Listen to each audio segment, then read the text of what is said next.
Hallelujah. स्वागत है आप सबका मेरी भविष्यवाणियों की पुस्तक में। तो आइए हम आज के पवित्र वचन को पढ़ेंगे जो कि परमेश्वर के दास प्रेरित अंकुर यूसुफ नरूला जी के द्वारा लिखा गया है। परमेश्वर ने आपके लिए एक मंजिल रखी है, जैसा कि दूसरा शमूएल अध्याय 17 उसकी 1 और 2 आयत में लिखा है। फिर अहीतोपेल ने अबशालोम से कहा, मुझे 12,000 पुरुष छांटने दे और मैं उठकर आज ही रात को दाऊद का पीछा करूंगा। जब वह थका मांदा और निर्बल होगा तब मैं उसे पकड़ूंगा और डराऊंगा, और जितने लोग उसके साथ हैं सब भागेंगे। मैं राजा ही को मारूंगा। मेरे प्रियो, आप जानते हैं कि परमेश्वर ने आपके लिए एक मंजिल को रखा है, लेकिन अगर आपकी प्रार्थना वाली जिंदगी थकी मांदी हो तो आप उस मंजिल को कभी भी हासिल नहीं कर सकते। मेरे प्रियो, जब हम बाइबल में दूसरा शमूएल की किताब में 17 अध्याय को पढ़ते हैं तो उसमें लिखा है कि जब दाऊद अबशालोम से भागा जाता था तो एक व्यक्ति जिसकी सलाह परमेश्वर की सलाह के बराबर होती थी, उसने कहा कि मैं 12,000 पुरुष छांट कर आज ही रात दाऊद का पीछा करूंगा, और जब वह थका मांदा होगा तब मैं उसे डराऊंगा और उसे मार दूंगा। मेरे प्रियो, उसने दाऊद को उस समय मारने की सोची जब वह थका और मांदा और निर्बल था। उसी तरह शैतान भी आपके जीवन में तब हमला करता है जब आपका प्रार्थना वाला जीवन थका मांदा और निर्बल होता है। यानी शैतान भी आप पर तब हमला करता है जब आप आत्मिक रूप से थके और निर्बल होते हैं।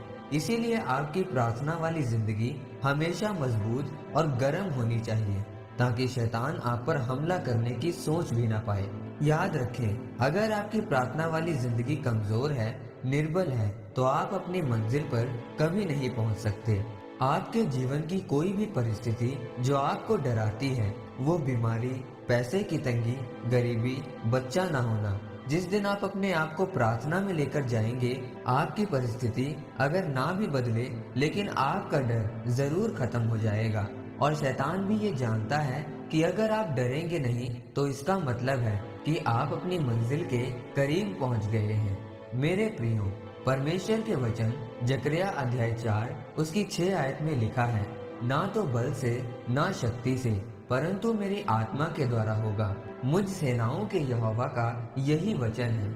इस वचन के अनुसार आप अपनी मंजिल तक अपनी ताकत, अपने बल से नहीं बल्कि परमेश्वर के अनुग्रह और उसकी सामर्थ्य के द्वारा ही पहुंच सकते हैं। यानी कि अगर आप शारीरिक रीति से बलवान हैं तो आत्मिक रीति से भी आपको परमेश्वर का बल, उसकी शक्ति को हासिल करना होगा।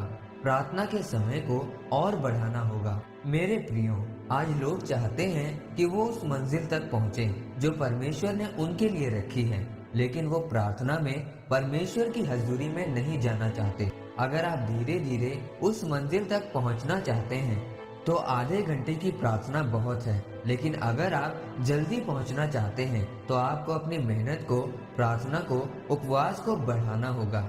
अगर आप अपने जीवन की मंजिल तक पहुंचना चाहते हैं तो परमेश्वर के साथ समय बिताएं, अपने रोल को अदा करें, अपने जीवन से मूल्य अदा करें, परमेश्वर के वचनों पर दिन रात ध्यान लगाएं।